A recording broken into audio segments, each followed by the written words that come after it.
What's up, guys? Zack Scriven here. You're listening to the Zack Scriven podcast, VidCon edition. I'm here with Nishantha, and he just walked up to me, and I was sitting here, and he was very interested in my setup, and I got all geeked out, started sharing that with him, and then we started talking, and you actually started talking to someone else, and I haven't fully gotten to know exactly what you do, so I'd love to know what you do and share that with the audience. So, thank you, man. How you doing? Hey, what's up, Zach? What's up, Zach's audience? My name is Nishantha. I'm a teacher in this area. I teach science, and my channel is all about how people learn and how teachers can be better at, facilitating that process. This mic is really dope, by the way. Well, I was just talking. What was your name? I was just talking to Ithia about how my channel is kind of evolving, because I used to make content for people with ADHD and dyslexia, but I kind of realized it's not the thing I want to be doing for the next 5 years, next 6 years or whatever. So I'm kind of transitioning it to what I want to talk about, which is more towards the pedagogy of teaching and how the brain processes learning. You know what I mean? And that's my background's in neuroscience. So I have a lot of stuff that I want to talk about that not a lot of the YouTubers are talking about. You know what I mean? But the problem is it's kind of hard to make it accessible for the general audience. And today was really cool because I was learning a lot about how to tell stories, right? To make these inaccessible content or ideas available to the general public, which is a cool thing. All right, are we good? Yeah, sure.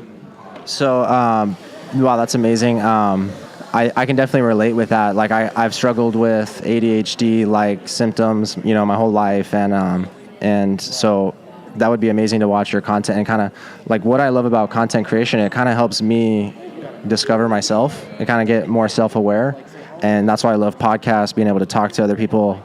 And I think that's probably more than a coincidence that I'm here talking to you about this, but I really appreciate what you're doing. And what's going on, guys? Sorry to interrupt this podcast, but I wanted to share this with you guys. So this podcast was filmed on Friday, day 2. So day 3, I posted a photo that I took day 1, and guess who is in the background? So I just thought that was very interesting because this conversation is about to get really deep. So make sure you stay in there and listen to it. But like Kyle Witham said, it's the evidence of things unseen. And I don't know, I kind of felt like that was a sign. What are the odds that he randomly happened to be in the background of one of our photos? I think it was more than a coincidence, but I'll let you guys decide. Gosh, what was I going to say? Yeah, I'll pass it back over to you, man. All right, you just said something that was kind of interesting to me. Not a coincidence, right? Do you believe in coincidences? Do you believe in the non-scientific world? Do you kind of get what I'm saying? You have cause and effect. Do you believe in anything other than that, Zach? I know where you're going with this, man. My super objective is to serve God in all things that I do. I'm a believer, and that's why I mention it. I throw it out there. It's not I'm not going to be hey, in your face about it, but I'm gonna drop my subtleties, and I'm gonna serve God in my own way, the way that He created me. And that's what I love about doing content is I can be weird. I can be, ADHD and jump from one thing to the next, especially with social media. That's where I thrive, is in chaos. So, to answer your question, I do believe in coincidences, but I also do believe in, something deeper than that. So, what about yourself?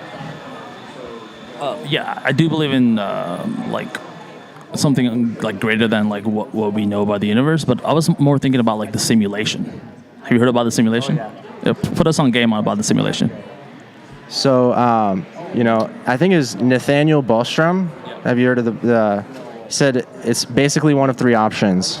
Either technology, society can't grow to the point of where the technology gets to the point where we do simulations and we die out before that happens. So that's one option. Option number 2 is we get to the point where we can run simulations, and therefore we start creating our own simulations and in our own universes, right? And we are actually in the parent universe, right? But the likelihood of that is very low, right? So the third option is we are in a simulation. So, I do find this very fascinating, the universe and everything, right? Our own existence. What is it we're here to do? Why are we here right now talking, So I do find that very interesting, and like Elon Musk, I look up to him as like as a thought leader, at least in terms of like what he's trying to do with advancement of human technology and civilization. But my personal belief is I believe in God at the end of the day. So I hope that doesn't offend you or anything. But I do think I kind of see like you're kind of toying with that idea yourself. You kind of don't really know. I don't know. I'll let you. So to answer your question, I still think we could be in a simulation and parallel universe. I don't know how God created the universe, or like what I'm saying. Who am I to say that, right? I'm just a being. I don't know anything, right? I don't even know what I don't know, right? So, but I think God does use science, and He does put that creativity and that interest into us. So, man, I'm sorry. I'm getting like a little bit too deep. I hope I hope that didn't make you feel uncomfortable or anything, man. Because I am enjoying this conversation.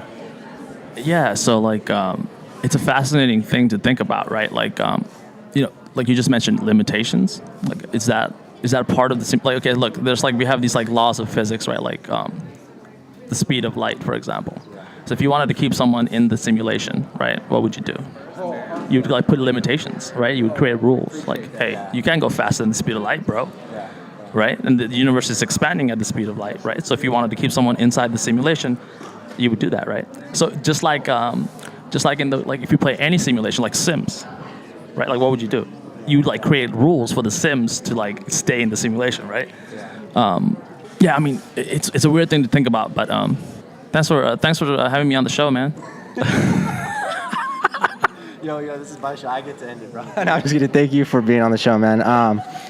I don't know. I feel like you didn't really know where to take that, but no, that is interesting, and I think that social media, like, where is that line to be drawn? Like social media in itself is kind of a simulation, right? Like you get to meet and form relationships with people without even ever meeting them or knowing them. So like, who's to say that's real? What's real and what's not real? So it is a form of like augmented reality, and I find it fascinating and. Yeah, it's very strange. Like in a way, we are living in a simulation, right? Like we are simulating things like with this technology and these audio to digital waveforms, and it's all kind of like frequencies and like string theory. It's amazing, So, man, way to provoke some thoughts here on the Zack Scriven podcast, man. Dropping the bombs, man. Can I just leave you guys with one thing? So, what would you do, Zach, if tomorrow you win a $4 million lottery? Well, let's say you get to keep $2 million because taxes and stuff. What would you do with your life? What I do with it? Yeah, and I'll come back with that. Okay, so I would donate 10% of it. I'd give that back, and then I would invest probably like 30% of it into like stocks, and then I'd invest in 30% of it into myself, like growing my own business, and then I'd probably spend 20% of it and just enjoy that, go on a vacation or, well, no, that's probably a little bit too much money for a vacation. $2 million, let's say 20% of that, so like $400,000. I'd buy a house, give back, invest in stocks and mutual funds and not bonds, but stocks and mutual funds, and then invest in myself and my business. What would you do with $2 million? I'm thinking about it right now. Because 2 months ago that actually happened to me. Yeah. So it's like a.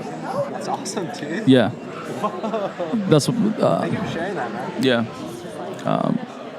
It's been a question I've been asking a lot of people lately. Yeah. Like, what would you do with money? I'm just fucking with you, man. I didn't. You fucking got me, dude. That's a good one, dude. All right. Thanks a lot for having me on the show. I'm gonna end this podcast right now. Thanks, Zach. Thank you, man. Dude, that was awesome.